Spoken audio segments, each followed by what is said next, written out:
అయోధ్యలో ఎన్నో వివాదాల నడుమ 2020 మార్చిలో రామాలయ నిర్మాణానికి పునాది పడింది. ఇక్కడ రామమందిరాన్ని నిర్మించేందుకు భారత ప్రభుత్వం శ్రీ రామజన్మభూమి తీర్థక్షేత్ర అనే ఒక ట్రస్టును ఏర్పాటు చేసింది. మొదటి నుంచి విశ్వ హిందూ పరిషత్ సూచించిన నమూనాలోనే ఆలయ నిర్మాణం జరగాలని నిర్ణయించారు. దీనికి అనుగుణంగా 1000 ఏళ్లైనా చెక్కు చెదరకుండా ఉండేలా ఆలయాన్ని 4 ఎకరాల్లో నిర్మిస్తున్నారు. ఒకవేళ రెక్టర్ స్కేల్పై 10 తీవ్రతతో సంభవించే భూకంపాల్ని సైతం తట్టుకునే విధంగా పటిష్టంగా కడుతున్నారు. ఇంతటి భారీ ఆలయాన్ని భూమి మోయలేక కుంగిపోతుందని 400 అడుగుల వెడల్పు, 300 అడుగుల పొడవు విస్తీర్ణంలో 50 అడుగుల లోతు నుంచి మట్టిని తీసేసి సిమెంటు బదులు 28 రోజుల తర్వాత రాయిగా మారే మట్టిని 12 మీటర్ల లోతులో 47 లేయర్లుగా పోసి పునాది నిర్మిస్తున్నారు. దీని మీద 22 అడుగుల ఎత్తైన పీఠం నిర్మించి ఆ పీఠంపై ఆలయాన్ని నిర్మిస్తున్నారు. 1990 నుంచి ఆలయానికి కావలసిన పిల్లర్లను అయోధ్య, రాజస్థాన్లో చెక్కారు. తీర్పు వచ్చే నాటికి గ్రౌండ్ ఫ్లోర్కు కావలసిన పిల్లర్ల యొక్క శిల్పాలు పూర్తి అయ్యాయి. సోమనాథ్ ఆలయ నమూనాలోనే అయోధ్య ఆలయ నిర్మాణం జరగాలని భావించారు. ఎందుకంటే గజనీ మహమ్మద్ 17 సార్లు దండెత్తినా కూడా పటిష్టంగా నిలబడిన గుజరాత్లోని సోమనాథ్ ఆలయ తరహాలోనే అయోధ్య ఆలయం నిర్మించాలని భావించారు. సోమనాథ్ ఆలయాన్ని నిర్మించిన కుటుంబీకులకే రామాలయ నిర్మాణ బాధ్యతలను కూడా అప్పగించడం విశేషం. అయితే ఇక్కడ 1949వ సంవత్సరంలో ఓ రోజు అర్ధరాత్రి బాబ్రీ మసీదులో వెలిసిన రామలక్ష్మణ విగ్రహాలను భక్తుల దర్శనార్థం ఈ కొత్తగా నిర్మితమవుతున్న ఆలయ గ్రౌండ్ ఫ్లోర్లోనే ప్రతిష్ఠించనున్నారు. వీటితో పాటే పీఠంపై రామాయణంలో వర్ణించిన విధంగా పుష్పం మధ్యలో నిల్చున్న 5 ఏళ్ల వయసు ఉన్న రాముడి 4.5 అడుగుల శిలా విగ్రహాన్ని ఏర్పాటు చేయనున్నారు. అందుకు అనుగుణంగా అయోధ్య రామ మందిరానికి ప్రధాని మోడీ 2020 ఆగస్టు 5న శంకుస్థాపన చేశారు. ప్రస్తుతం ఆలయ ప్రారంభానికి సిద్ధమవుతోంది. మొత్తం 3 దశల్లో ఆలయ నిర్మాణం జరగనుండగా ప్రస్తుతానికి మొదటి దశ పూర్తయింది. ఈ ఆలయ ప్రారంభోత్సవం 2024 జనవరి 22న ముహూర్తం ఖరారు చేశారు. దాదాపు 6000 మంది ప్రముఖులకు ఆహ్వానాలు అందాయి. ఈ ఆలయ నిర్మాణం భారతీయ పురాతన శిల్పకళ నైపుణ్యాలలో ఒకటైన నాగరి శైలిలో రూపుదిద్దుకుంటోంది. ప్రతిదీ ఇక్కడ ప్రత్యేకంగానే నిర్మాణం జరుగుతోంది. ఏటా శ్రీరామనవమి రోజున మధ్యాహ్నం 12 గంటలకు సూర్యకిరణాలు గర్భగుడిలోని రాముడి నుదిటిని తాకేలా శిఖరంపై ఏర్పాట్లు చేస్తున్నారు. ఆలయ నిర్మాణంలో ఈ విగ్రహం ప్రత్యేక ఆకర్షణగా నిలవనుంది. అలాగే ఒడిషా, రాజస్థాన్ నుంచి వచ్చిన శిల్పకారులు స్తంభాలపై శిల్పాలు చెక్కే పనిలో ఉన్నారు. గుడి నిర్మాణంలో ప్రత్యక్షంగా, పరోక్షంగా సుమారు 2000 మంది పనిచేస్తున్నారు. భక్తులను అబ్బురపరిచేలా మందిర నిర్మాణంలో 17,000 భారీ గ్రానైట్ రాళ్లను ఉపయోగిస్తున్నారు. ఇందులో ఒక్కో రాయి 2000 టన్నుల వరకు బరువు ఉంటుంది. నిర్మాణంలో ఉపయోగించిన 12 లక్షల ఇటుకలు ప్రజల దర్శనార్థం ఊరూరా తిప్పారు. గుడి తలుపులు తెలంగాణ నుంచి అనురాధ టింబర్ డిపో వారు అందంగా రూపొందిస్తున్నారు. విగ్రహాలు భూమిని స్పృశించే విధంగా బేస్మెంట్ నుంచి ఓ కాపర్ పైపును ఏర్పాటు చేశారు. అలాగే ఈ ఆలయ నిర్మాణంలో ఇనుము, సిమెంటు ఎక్కడ ఉపయోగించకపోవడం ఈ ఆలయానికి ఉన్న ప్రత్యేకతకు నిదర్శనం. రామజన్మభూమి వివాదం 1885లో తొలిసారి కోర్టుకెళ్ళింది. అనంతరం ఎన్నో యుద్ధాలు లాంటి గొడవలు జరిగాయి.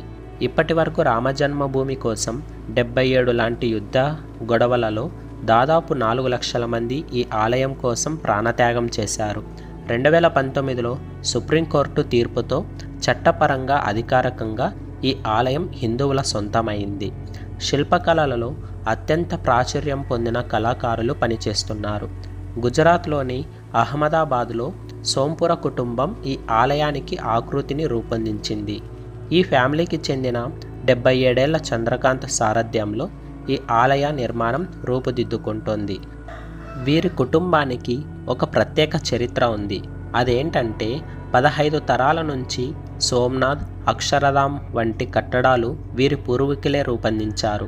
సోంపుర కుటుంబీకులు ఇప్పటి వరకు దేశ విదేశాల్లో 200కు పైగా ఆలయాలను డిజైన్ చేశారు. తాతతో కలిసి సోమనాథ్ ఆలయ పునర్నిర్మాణంలో చంద్రకాంత్ పనిచేశారు. ఆ అనుభవంతో రామాలయాన్ని వీరికి అప్పగించడం జరిగింది. అయితే వీరు నాగరి శైలిలో నిర్మితమవుతున్న ఈ రామమందిరంలో 366 స్తంభాలు ఉపయోగిస్తుండగా గర్భగుడి అష్టాభుజి ఆకృతిలో, ఆలయ పరిధి వృత్తాకారంలో ఉంటుంది. ఆలయ నిర్మాణానికి భారీగా చందాలు కూడా వసూలయ్యాయి. ఆలయ నిర్మాణానికి దాదాపు 1100 కోట్లు అవసరమని ప్రణాళిక రూపొందిస్తే అంచనాలకు మించి 3400 కోట్లు సమకూరాయి. వీటిని బీజేపీ, ఆర్ఎస్ఎస్, విశ్వ హిందూ పరిషత్ శ్రేణులు స్వచ్ఛందంగా సేకరించారు. తక్కువ కాలంలోనే విరాళాలు పుష్కలంగా సమకూరడంతో ఆలయ నిర్మాణం మరింత వేగంగా జరుగుతోంది. మొదటి అంచనా వివరాలను రామజన్మభూమి తీర్థక్షేత్ర ట్రస్టు వెల్లడించింది. అయోధ్య రామాలయ నిర్మాణానికి 1100 కోట్లు ఖర్చు అవుతుందని అంచనా వేసింది. అయితే ఇందులో అయోధ్య ప్రధాన ఆలయానికి 300 కోట్ల నుంచి 400 కోట్ల వరకు ఖర్చు అవుతుందని తెలిపింది. తర్వాత అయోధ్య రామమందిర నిర్మాణానికి 2023 మొదటి దశ పనులకు దాదాపు 900 కోట్లు ఖర్చు చేసినట్లు శ్రీ రామజన్మభూమి తీర్థక్షేత్ర ట్రస్టు ప్రకటించింది. ఇంకా 3000 కోట్లు ట్రస్టు యొక్క బ్యాంకు ఖాతాలో ఉన్నట్లు తెలిపింది. మరోవైపు రాముని విగ్రహానికి పూజించిన అక్షింతలు దాదాపు 5 లక్షల గ్రామాల్లో పంపిణీ చేయనున్నట్లు ప్రకటించింది. ప్రస్తుతం అయోధ్యలో భూముల యొక్క ధరలు అమాంతంగా పెరిగిపోయాయి. 5-6 సంవత్సరాలతో పోలిస్తే అయోధ్య పరిసర ప్రాంతాల్లో నేడు భూముల యొక్క ధరలు 10 రెట్లకు పైగా పెరిగాయి. ఈ చారిత్రక కట్టడం ప్రారంభోత్సవం దగ్గర పడుతుండటంతో భారీగా భూ కొనుగోళ్లు, అమ్మకాలతో రిజిస్ట్రేషన్లు పెరిగి అత్యధికంగా వీటి ద్వారానే ప్రభుత్వ ఖజానాకు ఆదాయం సమకూరుతోంది. తర్వాత 2018లో యోగి ఆదిత్యనాథ్ ఆధ్వర్యంలో రాష్ట్ర ప్రభుత్వం ఫైజాబాద్లో ఉన్న ఒక చిన్న ఎయిర్పోర్టును విస్తరించనున్నట్లు ప్రకటించింది. ప్రభుత్వం దీనిని అంతర్జాతీయ విమానాశ్రయంగా అభివృద్ధి చేయడానికి ఆమోదించింది మరియు భూమిని సేకరించేందుకు 2 బిలియన్లను మంజూరు చేసింది. నవంబర్ 2021 నుండి భూసేకరణ ప్రారంభించగా ఫిబ్రవరి 2022లో విమానాశ్రయ నిర్మాణ పనులను ప్రారంభం చేసింది. జనవరిలో రామమందిరం పూర్తయ్యేలోపు విమానాశ్రయం కార్యాచరణలోకి వస్తుందని ప్రభుత్వం ప్రకటించింది. అలాగే అయోధ్యలో నిర్మిస్తున్న రామాలయ ఆకారంలోనే అక్కడ రైల్వే స్టేషన్ను కూడా తీర్చిదిద్దుతున్నారు.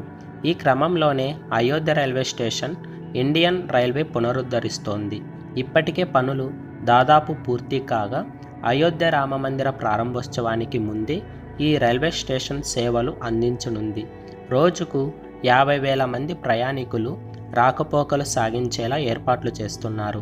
ఈ సరికొత్త అయోధ్య రైల్వే స్టేషన్ డిజైన్ ప్రకారం మొత్తం 3645 చదరపు మీటర్ల విస్తీర్ణంలో స్టేషన్ నిర్మిస్తున్నారు. గ్రౌండ్ ఫ్లోర్తో పాటు 2 అంతస్తుల్లో ఈ రైల్వే స్టేషన్ నిర్మాణం జరుగుతోంది. ప్లాట్ఫామ్లను మరింత మెరుగుపరుస్తున్నారు. 6 మీటర్ల వెడల్పు గల 2 అంతస్తుల్లో ఫుట్ ఓవర్ బ్రిడ్జీలు ఉంటాయి. కొత్తగా ఏర్పాటవుతున్న అయోధ్య రైల్వే స్టేషన్లో 12 లిఫ్టులు, 14 ఎస్కలేటర్లు ఏర్పాటు చేయనున్నారు. ఇక ఏదైనా అత్యవసర పరిస్థితులు ఎదురైతే స్టేషన్లో ఉన్న ప్రయాణికులను రక్షించడానికి ఏర్పాట్లు కూడా చేస్తున్నారు. అయితే ఈ అయోధ్య రైల్వే స్టేషన్ను అలాగే కొత్తగా నిర్మించినటువంటి విమానాశ్రయాన్ని వాల్మీకి మహర్షి విమానాశ్రయంగా పేరు మార్చారు. ఈ రెండింటిని డిసెంబర్ 30వ తేదీన ప్రధానమంత్రి నరేంద్ర మోడీ ప్రారంభించారు. తర్వాత అయోధ్యలో విగ్రహ ప్రాణప్రతిష్ఠ ముహూర్తాన్ని ఖరారు చేశారు. అయోధ్యలో శ్రీరాముడి విగ్రహ ప్రతిష్టాపన కోసం వేగంగా పనులు జరుగుతున్నాయి. 2024 జనవరి 22న రామమందిరాన్ని ప్రధాని మోడీ చేతుల మీదుగా ఈ కార్యక్రమం జరగనుంది. అయితే రామమందిరంలో ప్రాణప్రతిష్ఠ కార్యక్రమం కోసం 84 సెకండ్ల శుభ సమయం ఉన్నట్లు కాశీ జ్యోతిష్యుడు గణేశ్వర్ శాస్త్రి తెలిపారు. ఆ సమయం 12 గంటల 29 నిమిషాల 8 సెకండ్ల నుంచి 12 గంటల 30 నిమిషాల 32 సెకండ్ల వరకు మంచి ముహూర్తం ఉండటంతో ఈ సమయంలోనే ప్రాణప్రతిష్ఠ చేసే అవకాశం ఉంది.